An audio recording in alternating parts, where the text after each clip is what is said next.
بسم اللہ الرحمن الرحیم۔ سیرت رسول خدا صلی اللہ علیہ وآلہ وسلم، عید غدیر، حجت الوداع، اور یہ خطبے کا دوسرا حصہ شروع ہو رہا ہے۔ یہ اس کا پارٹ 6 ہے۔ رسول خدا نے بیان کیا، اس نے مجھ پر یہ وحی بھیجی ہے۔ بسم اللہ الرحمن الرحیم۔ یا ایہا الرسول بلغ ما انزل الیک من ربک وَإِن لَّمْ تَفْعَلْ فَمَا بَلَغْتَ رِسَالَتَهُ وَاللَّهُ يَعْصِمُكَ مِنَ النَّاسِ۔ اے رسول، پہنچا دو وہ حکم جو تم پر نازل ہو چکا ہے۔ اگر تم نے نہ پہنچایا تو خدا کی رسالت ہی نہیں ادا کی، اور اللہ تعالیٰ تم کو لوگوں کے شر سے محفوظ رکھے گا۔ اے گروہ مردمان، میں نے ان احکام کے پہنچانے میں کوئی کمی نہیں کی جو مجھ پر نازل کیے گئے ہیں۔ اب اس آیت کے نازل ہونے کا سبب تم سے بیان کرتا ہوں۔ وہ یہ کہ مجھ پر 3 مرتبہ جبرائیل نازل ہوئے۔ ہر مرتبہ خدا کی جانب سے سلام پہنچایا، حکم دیا کہ اس مقام پر قیام کروں اور ہر سفید اور سیاہ کو آگاہ کروں کہ علی ابن ابی طالب میرا بھائی، میرا وصی، میرا خلیفہ اور میرے بعد میری امت کا پیشوا ہے، اور میرے نزدیک اس کی قرب اور منزلت ویسی ہے جیسی ہارون کی جناب موسیٰ کے نزدیک ہے، مگر میرے بعد کوئی پیغمبر نہ ہوگا۔ وہ خدا اور رسول کے بعد تمہارا مولا ہے۔ اور خدا نے اس مطلب کو قرآن کی اس آیت میں واضح کر دیا۔ سورہ مائدہ آیت نمبر 55۔ انما ولیکم اللہ ورسولہ والذین آمنوا الذین یقسمون الصلاۃ ویؤتون الزکوٰۃ وہم راکعون، یعنی تمہارا ولی امر تو بس خدا اور اس کا رسول ہے، اور وہ لوگ ہیں جو ایمان لائے، وہ نماز کو قائم کرتے ہیں اور حالت رکوع میں زکوٰۃ دیتے ہیں۔ رسول خدا نے فرمایا، بے شک علی نے نماز قائم کی، حالت رکوع میں زکوٰۃ دی، اور ان کے ان تمام افعال میں خدا کی رضا ان کی غرض تھی اور یہ نیت خالص تھی۔ رسول خدا نے فرمایا، پھر میں نے جبرائیل کے سے سوال کیا کہ وہ جناب مقدس الہی سے میرے لیے اس پیغام کی تبلیغ سے معافی چاہیں، کیونکہ خدا سے ڈرنے والے کم ہیں، منافقین زیادہ ہیں، مکاروں کے مکر سے میں واقف ہوں، اسلام کا مذاق اڑانے والوں کے فریب سے آگاہ ہوں، جن کی خداوند عالم نے اپنی کتاب میں خود مذمت فرمائی۔ وہ ان زبانوں سے وہ بات کہتے ہیں جو ان کے دلوں میں نہیں، اور گمان کرتے ہیں کہ یہ معمولی بات ہے، حالانکہ خدا کے نزدیک بہت عظیم ہے۔ ان لوگوں نے مجھ کو بہت اذیتیں پہنچائیں، یہاں تک کہ میرا نام ہی اذن رکھ دیا، اس لیے کہ علی ہمیشہ میرے ساتھ رہتے ہیں اور میں ہر وقت انہی کی طرف متوجہ رہتا ہوں، ان کی بات سنتا ہوں، یہاں تک کہ خدا تعالیٰ نے یہ آیت نازل فرمائی، سورہ توبہ کی آیت نمبر 61۔ وَمِنْهُمُ الَّذِينَ يُؤْذُونَ النَّبِيَّ وَيَقُولُونَ وَهُوَ أُذُنٌ۔ منافقوں میں سے کچھ لوگ ایسے ہیں جو رسول خدا کو ایذا دیتے ہیں اور کہتے ہیں کہ وہ مجسمہ کان ہے، یعنی ہر ایک کی بات سن لیتا ہے، مان لیتا ہے۔ رسول کہہ دو کہ وہ تمہارے لیے بھلائی کا سننے والا ہے، وہ خدا پر ایمان رکھتا ہے، مومنین کی باتوں کی تصدیق کرتا ہے۔ پھر رسول خدا نے فرمایا، اگر چاہوں تو ان منافقوں کے نام بھی بتا سکتا ہوں، ان کی طرف اشارہ کرنا چاہوں تو کر سکتا ہوں، اگر ان کو پہچاننا چاہوں تو پہچان بھی سکتا ہوں، لیکن خدا کی قسم ان کے معاملات میں مہربانی برتتا ہوں، ان کو رسوا نہیں کرنا چاہتا، اور باوجود ان تمام باتوں کے جو میں نے کی ہیں جانتا ہوں خدا بغیر اس کے حکم کی تبلیغ کے راضی نہ ہوگا جو مجھ پر نازل فرمایا۔ پھر رسول خدا نے دوبارہ اسی آیہ بلغ کی تلاوت فرمایا، یا ایہا الرسول بلغ ما انزل الیک من ربک۔ ایہا الناس، آگاہ ہو جاؤ، خداوند عالم نے تمہارا حاکم علی کو مقرر فرمایا ہے، وہ تمہارا ولی، تمہارے امر کا سب سے زیادہ مستحق، تمہارا امام، پیشوا ہے۔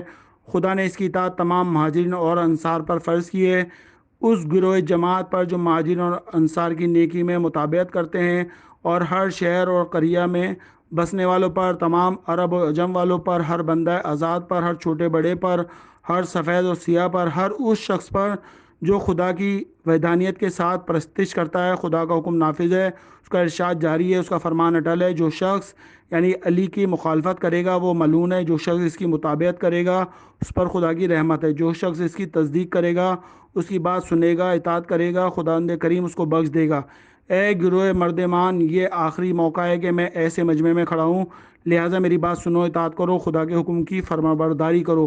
بے شک حق تعالیٰ تمہارے نفسوں کا مالک ہے، اور میری بات سنو، وہ تمہارا پیدا کرنے والا ہے۔ اس کے بعد رسول خدا صلی اللہ علیہ وسلم نے کہا کہ میں تمہاری جانوں کا مالک، اور وہ تمہارے سامنے کھڑا ہے اور تمہاری مصلحتوں اور بھلائیوں کا قائم کرنے والا، جو کچھ تمہارے واسطے ضروری ہے وہ تم کو بتلا رہا ہے۔ پھر میرے بعد تمہارا حاکم علی ہے، وہ خدا کے حکم سے تمہارا پیشوا ہے۔ اس کے بعد قیامت تک جس روز کے خدا اور رسول سے ملاقات کرو گے، امامت اس کی ذریت میں، اس کے فرزندوں میں، جس کو خدا نے حلال کر دیا ہے، اس کے سوا کوئی حلال نہیں، جس کو خدا نے حرام کر دیا ہے اس کے سوا کوئی چیز حرام نہیں۔ اس نے مجھے تمام حلال اور حرام پہچنوا دیے ہیں۔ جو کچھ خدا نے مجھے تعلیم کی ہے میں نے علی کو ان سب سے آگاہ کر دیا ہے، ان کو تعلیم دے دی ہے۔ اے گروہ مردمان، کوئی علم نہیں مگر یہ کہ خدا نے مجھ کو تعلیم فرمائی۔ جو کچھ خدا نے مجھے سکھایا پڑھایا میں نے وہ سب امام المتقین علی ابن ابی طالب کی ذات میں ایسا کر دیا ہے، سب کچھ اس کو تعلیم دے دی ہے۔ وہی امام مبین ہے جس کے بارے میں خدا نے قرآن میں فرمایا ہے وَكُلُّ شَيْءٍ أَحْصَيْنَاهُ فِي امام مبین، سورہ یاسین آیت نمبر 12، یعنی ہم نے ہر چیز کو امام مبین میں گھیر دیا ہے۔ اے گروہ مردم، اس سے منکرات مت ہو، نفرت اور تکبر اس کی ولایت قبول کرنے میں نہ کرو، حالانکہ وہ حق کی جانب تمہاری ہدایت کرتا ہے اور حق پر عمل کرتا ہے، باطل کو مٹاتا ہے، اس سے روکتا ہے، اس کو ملامت کرنے والوں کی ملامت رائے خدا سے باز نہیں رکھتی۔ بے شک وہ اس امت میں پہلا شخص ہے جو خدا اور اس کے رسول پر ایمان لایا، وہی ہے جس نے رسول پر اپنی جان فدا کر دی، وہی ہے جو خدا کے رسول کے ساتھ معبود کی عبادت کرتا ہے جس وقت اس کے سوا مردوں اور عورتوں میں کوئی عبادت نہیں کرتا۔ اے گروہ مردمان، اس کو سب پر تفضل دو کیونکہ خدا نے اس کو تفضل دی ہے، قبول کرو کیونکہ خدا نے اس کو تمہارا حاکم مقرر کیا۔ اے گروہ مردمان، وہ خدا کی جانب سے تمہارا امام، خدا کسی کی توبہ قبول نہیں کرتا جو اس کی ولایت سے انکار کرتا ہے، اس کو نہیں بخشتا۔ یہ امر خدا ہے، اپنے اوپر لازم قرار دے لیا ہے کہ اس شخص کے بارے میں ایسا ہی کرے گا جو علی کے بارے میں اس کے حکم کی مخالفت کرتا ہے، اس کو ہمیشہ ہمیشہ عذاب عظیم میں مبتلا رکھے گا، کبھی اس کا عذاب ختم نہ ہوگا۔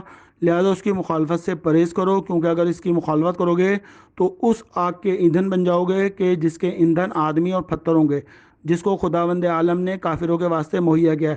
ایھا الناس، خدا کی قسم گزشتہ انبیاء اور مرسلین نے میرے بارے میں بشارت دی ہے اور میں خاتم المرسلین ہوں اور زمین و آسمان کی تمام مخلوقات پر خدا کی حجت ہوں، تو جو شخص شک کرے گا وہ کافر ہے، گزشتہ اہل جاہلیت کے کفر کی مانند۔ جس نے میری ایک بات میں بھی شک کیا تو اس نے تمام رسالت میں شک کیا، جو میرے کلام میں شک کرے اس کی باز گشت جہنم کی طرف ہے۔ اے گروہ مردمان، خدا نے احسان فرمایا اور مجھ کو اس فضیلت کے ساتھ بلند کیا، یہ صرف اس کا فضل و احسان ہے اور اس کے سوا کوئی خدا نہیں، وہی ہر حال میں ابد الآباد تک میری طرف سے ہم کا سزاوار ہے۔ اے گروہ مردمان، علی کو تفضیل دو، بے شبہ وہ میرے بعد تمام مردوں عورتوں سے افضل ہے۔ حق تعالیٰ نے ہماری برکت سے خلائق کو روزی دیتا ہے اور ان کو مہلک سے نجات بخشتا ہے۔ وہ شخص ملعون اور مغضوب ہے جو میری بات مجھ پر رد کرے اگرچہ اس کی طبیعت کے موافق نہ ہو۔